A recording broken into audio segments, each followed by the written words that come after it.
কি গো গিন্নি, এটা কিসের ফর্দ? কোনো অনুষ্ঠান হবে নাকি? বিয়ে হবে গো। বিয়ে? কার বিয়ে?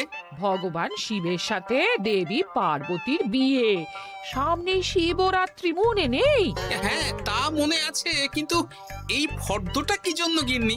আমি শিবরাত্রির দিন বিকেলে বাবার মাথায় দুধ ঢালতে যাব, তাই তোমাকে আগে থেকে লিখে দিলাম কি কি লাগবে। সব আগে আগে নিয়ে আসবে। হ্যাঁ, দেখি কি লেখা আছে। দুধ 1 সের, গঙ্গা জল, নারকেল, ঘি, মধু, দই, সন্দেশ, রসগোল্লা, আকন্দ ফুলের মালা, ধূপ, মোমবাতি, 108টা বেলপাতা, ধূত্র ফুল, নীলকণ্ঠ ফুল, লাল পাড় সাদা পাটের শাড়ি। ওরে বাবা, এত কিছু! হুম, এখন ওরে বাবারে মারে কিছু চলবে না, চলবে না।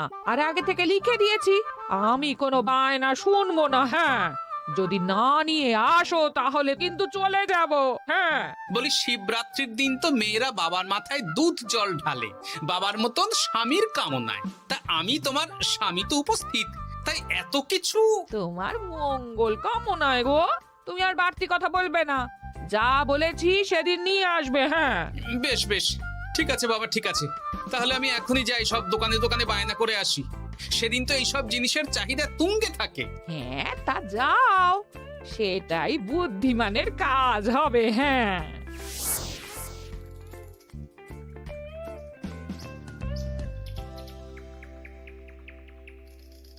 আরে এই তো পুটির বাবা, সকালে রাজসভায় গিয়েছিলে কিন্তু তেমন কোনো কথা হলো না। হ্যাঁ গোপাল দাদা, এখন কি যে করি। ঠিক আছে ঠিক আছে, আমি দেখছি কি ব্যবস্থা করা যায়, বুঝলে। ঠিক আছে গোপাল দাদা, একটু দেখো, বুঝতেই তো পারছো অভাবের সংসার। হ্যাঁ হ্যাঁ, কোনো চিন্তা করো না।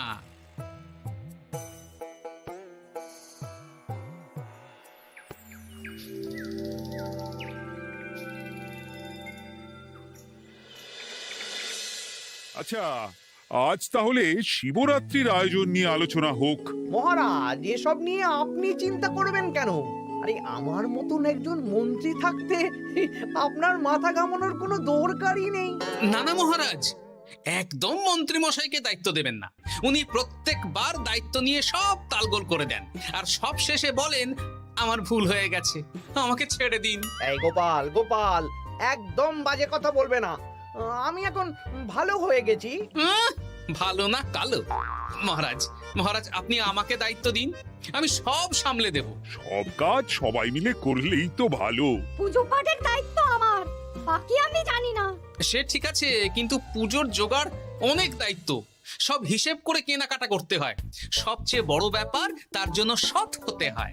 আমি কি অসৎ নাকি? আমি সব দায়িত্ব নেব। না, আমি নেব। আমি নেব। আমি। আহ, চুপ চুপ, একদম চুপ। গোপাল দায়িত্ব নেবে না মন্ত্রী, সেটা তো বিচার করতে হবে। কিভাবে বিচার করবেন মহারাজ? হ্যাঁ, একটা বুদ্ধির পরীক্ষা নেওয়া হবে। আমি এখন গোপালের চেয়ে অনেক বুদ্ধিমান হয়ে গেছি। তাহলে তো ভালো, তুমি গোপালের বুদ্ধির পরীক্ষা নাও। যদি গোপাল জিতে যায় তাহলে গোপালই দায়িত্ব পাবে, নইলে তুমি। ঠিক আছে, আমি এক্ষুনি প্রশ্ন করছি। হ্যাঁ হ্যাঁ, করুন করুন। হ্যাঁ, এমন কি জিনিস যা তুমি যতই খাও পেট ভরবে না?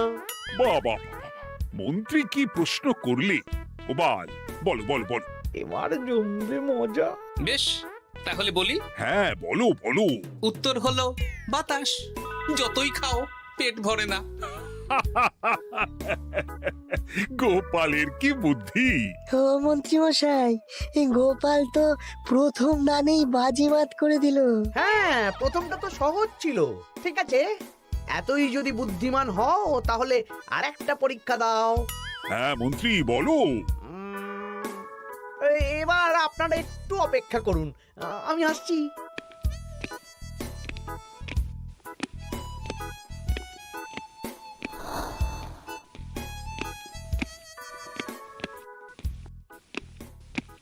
এই তো মন্ত্রী এসে গেছে, আবার হাতে একটা খাঁচা। এই নাও গোপাল, এই খাঁচায় একটি অদৃশ্য মুরগি আছে। তুমি যদি বুদ্ধিমান হও তবে এর মাংস রান্না করে আজ নৈশভোজে মহারাজকে খাওয়াতে হবে। যদি না পারো, দায়িত্বের দও পাবে না। বেশ, তাহলে দিন, আমি রাতেই আসছি, রান্না করে নিয়ে আসছি। আপনারাও সবাই হাজির থাকবেন কিন্তু।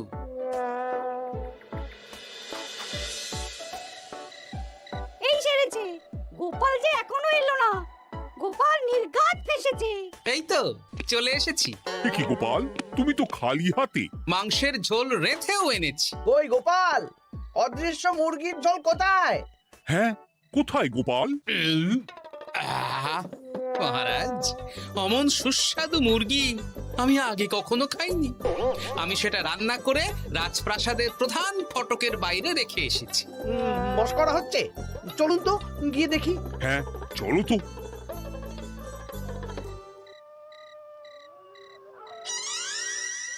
এ কি, এখানে তো কিছুই নেই, আমি তো দেখতে পাচ্ছি না। আমরা তো কেউ কিছু দেখতেই পাচ্ছি না। কোথায় কোথায় মাংসের ঝোল? আরে মন্ত্রী মশাই, অদৃশ্য মুরগি রান্না করলে ঝোলটাও তো অদৃশ্যই হবে। আপনি দেখতে পাচ্ছেন না, মানে আপনার মনে পাপ আছে, নইলে আপনার চোখের সমস্যা। মহারাজ তো ঠিকই দেখতে পাচ্ছেন, তাই না মহারাজ? এই রে, গোপাল তো মোক্ষম জবাব দিয়েছে। হ্যাঁ হ্যাঁ, চমৎকার ঘ্রাণ বেরোচ্ছে। মন্ত্রী, তুমি দেখতে পাচ্ছ না কেন? ইয়ে না মানে ঠিক আছে ঠিক আছে, পাচ্ছি, দেখতে পাচ্ছি। একটু ঝাপসা লাগছে, মনে হয় চোখ দেখাতে হবে। তার মানে গোপাল তো মন্ত্রী মশাইকে পরপর দুবার হারালো। আর একটা সুযোগ দিন মহারাজ, শেষ সুযোগ। বেশ, দিলাম। গোপালের কিন্তু বিশাল বুদ্ধি। মন্ত্রী, দেখো তো তুমি পারো কিনা, আর এটাই শেষ সুযোগ। মহারাজ, গোপাল যদি এতই বুদ্ধিমান হয়, তবে ও কি বলতে পারবে কাল ভোরে আমার মনে প্রথম কোন চিন্তাটা আসবে? এটা তো খুবই সহজ কথা।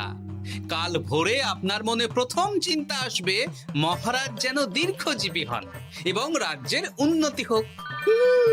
এই সেরেছে, এবার তো মহা ফাপড়ে পড়লাম। আমি যদি বলি না, এটা আমার চিন্তা ছিল না, তবে মহারাজের কাছে বরদান যাবে। আর যদি বলি হ্যাঁ, তবে গোপালের বুদ্ধির কাছে আমাকে হার মানতে হবে। কি মন্ত্রী, বলো।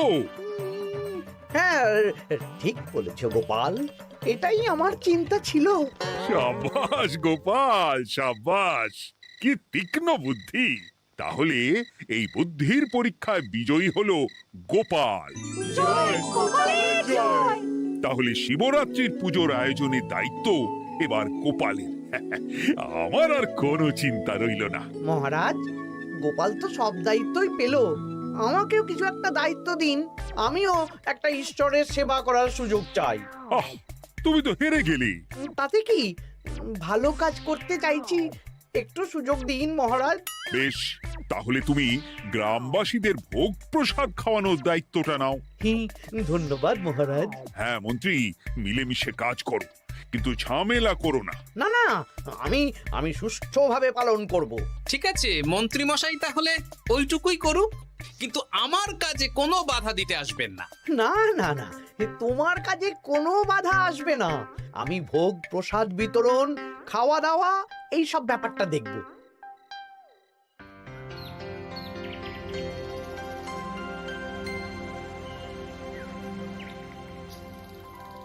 বলুন মন্ত্রী মশাই, সকাল সকাল ডেকে পাঠালেন। শোন বটা ঘটা, এবারে শিবরাত্রি উপলক্ষে যে ভোগ প্রসাদ জনগণের উদ্দেশ্যে বিতরণ হবে, তার পুরো দায়িত্বই আমার। তাতে কি, মহারাজ আয়োজন করেন আর সব রাজ্যবাসী বিনামূল্যে খেয়ে যান। সেই প্রথা এতদিন চালু ছিল, কিন্তু এবার একটু অন্যরকম হবে। কিরকম কিরকম? তোরা দুজন আমার নাম করে সব গরিব প্রজাদের কাছ থেকে ভোগ খাওয়ার জন্য চাঁদা তুলবি। শিব পুজোর চাঁদা? হ্যাঁ দাদা, না মানে ঘটা, খুব সামান্য। বাড়ি আর দোকানগুলোয় যাবি আর মাথা পিছু 1 আনা করে তুলবি, কেমন? বেশ, তারপর বলবি ঢালাও খাওয়ানো হবে, এলাহি আয়োজন। আচ্ছা ঠিক আছে। তবে ভুল করেও কোনো রাজসভাসদদের বাড়ি থেকে বা মান্যিগণ্যি লোকের বাড়ি থেকে এই চাঁদা তুলিস না যেন। না না, বুঝতে পেরেছি, তুলবো না। বলবি সারা রাত পুজো হবে, পরের দিন সকালে হবে প্রসাদ বিতরণ। কেমন?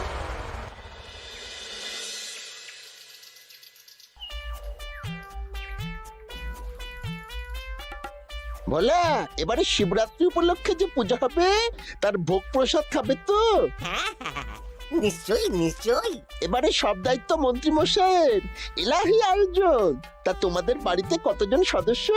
আমি আর আমার গিন্নি দুজন। তাহলে দুয়ানা দাও, এক আনা করে দুজন। হ্যাঁ, আবার অর্থ দিতে হচ্ছে। হ্যাঁ, এলাহি আয়োজন, তাই এই সামান্য অনুদান।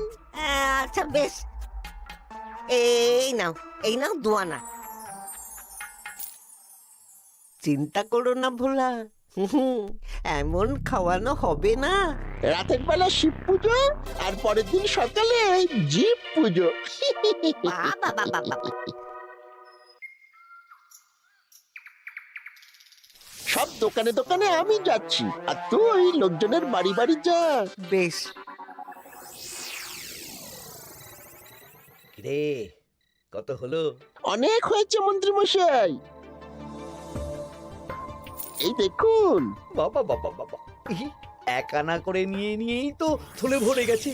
হ্যাঁ, এবার হবে মাছের তেলে মাছ ভাজা। মহারাজও ভোগের আয়োজনের জন্য আজকে মোহর দিয়ে দিয়েছেন। তার মানে তো আপনার মুনাফাই মুনাফা, লাভই লাভ। আমাদেরকেও কিছু দিন। দেব দেব, এখনো কাজ বাকি আছে।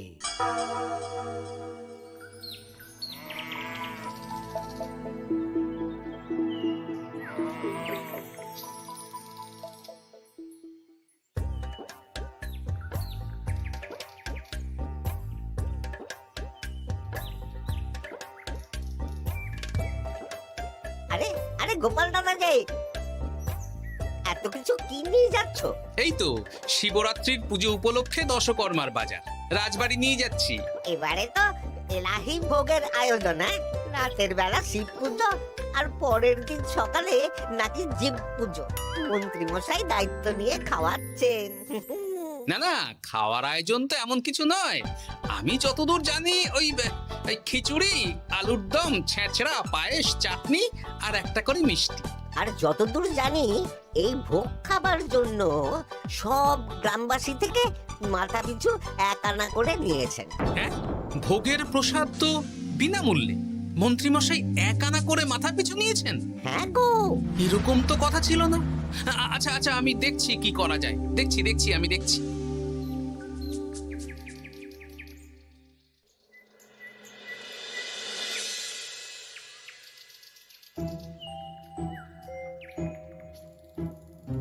ভায়া, বলছি তোমার কাছে মন্ত্রীমশাই এসেছিলেন? হ্যাঁ, চালের বায়না করে গেলেন। তা কি চালের বায়না করলেন? খুবই সাধারণ চাল, আমার দোকানে সবচেয়ে কম দামি চাল বলতে পারো। সে চাল তো আমি পুজোর দিন পাঠিয়ে দেব বলেছি। আচ্ছা, কেনাকাটার রসিদপত্র? না না, সেসব হয়নি, শেষে দেব। শোনো, মহারাজের আদেশ, মন্ত্রীমশাই যে চাল বলেছেন তার থেকে 5 গুণ উৎকৃষ্ট মানের চাল দেওয়া চাই। যে চাল রাজা বাদশারাও খুব কম খান, সবচেয়ে দামি চাল। আচ্ছা, আর ডাল? ওটাও 1 নম্বর মানের সোনামুখ দেবে। বেশ। মন্ত্রীমশাই যা যা বায়না দিয়েছেন পরিমাণ এক থাকবে, শুধু জিনিসপত্রের মান বাড়বে। ঠিক আছে? আচ্ছা ঠিক আছে। আর একথা মন্ত্রীমশাইকে জানানোর দরকার নেই, শুধু মোহরটা ওনার কাছ থেকে আদায় করে নিন। যেদিন খাওয়ানো হবে সেদিন বিকেলে যাবে, মানে শিবরাত্রির পরের দিন বিকেল। বেশ।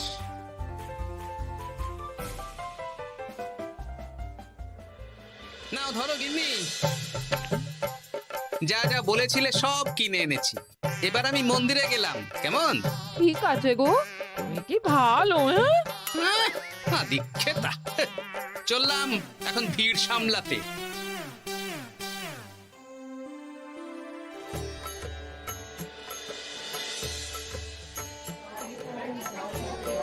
একটু সারিবদ্ধভাবে দাঁড়ান, আপনারও সুযোগ আসবে। বাবা কাউকে ফিরিয়ে দেবে না। দেখো মন্ত্রী, দেখো গোপাল কি সুন্দর ভিড় সামলাচ্ছে। ওকে তো এই জন্যই দায়িত্ব দেওয়া। হ্যাঁ, তাই তো দেখছি। ওম নমঃ শিবায়।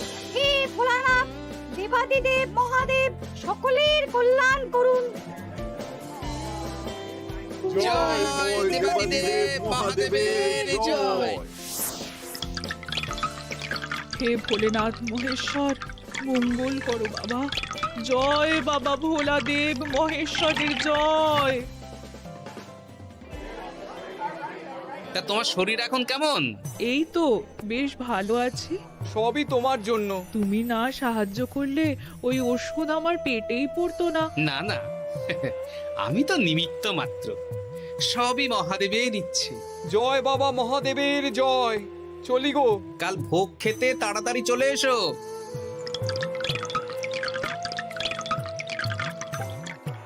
জয় দেবাদিদেব মহাদেবের জয়।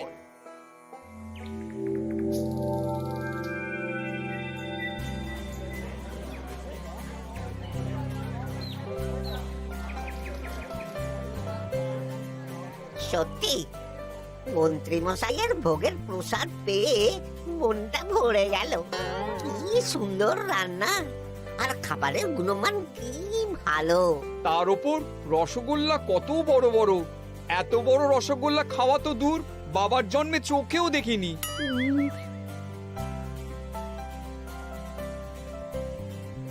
এই সেরেছে।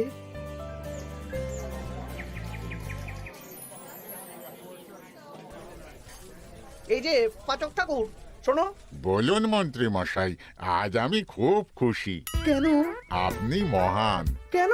মানে আপনি যে চাল পাঠিয়েছেন সে চালে রান্না করা আমার স্বপ্ন ছিল। কি গন্ধ, কি গুণমান, রাজা বাদশাদের চাল বলে কথা। আমি তো খুব সাধারণ মানের চাল দিতে বলেছিলাম, 30 আনা শের মূল্যের চাল। কেন, নবাব বাদশাদের ঘরে এই চালটা থাকে। তাই? কোথা থেকে এলো? কেন, চালের দোকান থেকে এসেছে।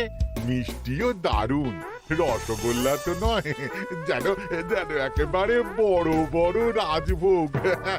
কি আকার, কি গুণমান, কি স্বাদ। আহা, দেখুন দেখুন দেখুন। বাবা, ভোলা এত বড় রসগোল্লা দিয়েছে। ঠিক আছে, যা হচ্ছে হতে দে। আমি তো চিন্তায় পড়ে গেছি।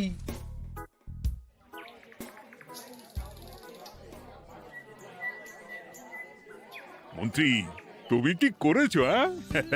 তোমার নামে তো সবাই সুখ্যাতি করছে। না না, এই আর কি।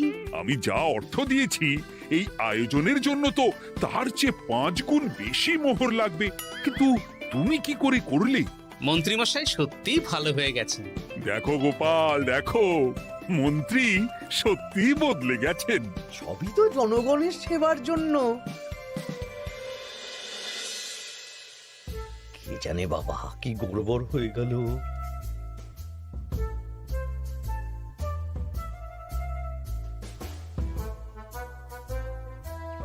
মন্ত্রী মশাই, বকেয়া পাওনা নিতে এলাম। আপনার মোট হয়েছে চালের 350 মোহর, মুগ ডালের 250 মোহর, আর মশলাপাতি 100 মোহর। হ্যাঁ, বলো কি? মন্ত্রী মশাই, ওই আপনার মোট বকেয়া 300 মোহর। আর আমার এই 150 মোহর। হ্যাঁ, চলুন মহারাজ, একটু মন্ত্রীমশাইয়ের বাড়ির দিকে ঢু মেরে আসি। চল। চলুন, ওনাকে গিয়ে ধন্যবাদ জানিয়ে আসি। এই না না না, আরে আরে আমি কি করে দেব? আমি কি চন্দ্রমুখী আলু দিতে বলেছিলাম? আমি কি করে দেব? না না, ও আপনাকে দিতেই হবে। হ্যাঁ, কি বলছো মন্ত্রী? তুমি এত ভালো কাজ করেছো, এত বড় মুখ করে সকালে বললে যে সবই জনগণের সেবার জন্য। আরে আমি কিভাবে জানবো যে এত খরচ হয়ে যাবে? কেন মন্ত্রীমশাই, আপনি তো গ্রামবাসীদের থেকে অর্থ নিয়েছেন, মাথা পিছু 1 আনা করে। হ্যাঁ, মানে এসব তো কথা ছিল না। এই সেরেছে, গোপাল কি করে জেনে গেল?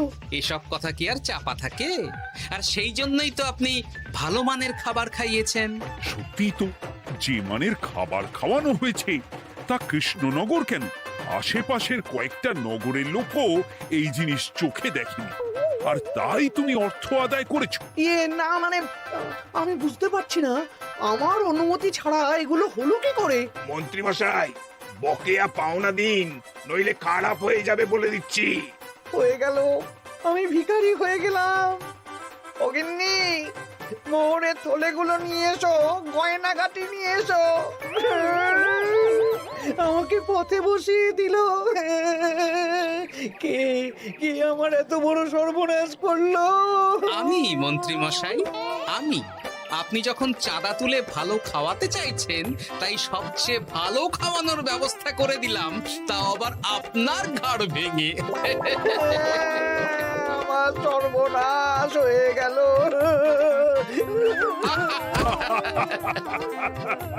জয় মহাদেবের জয়।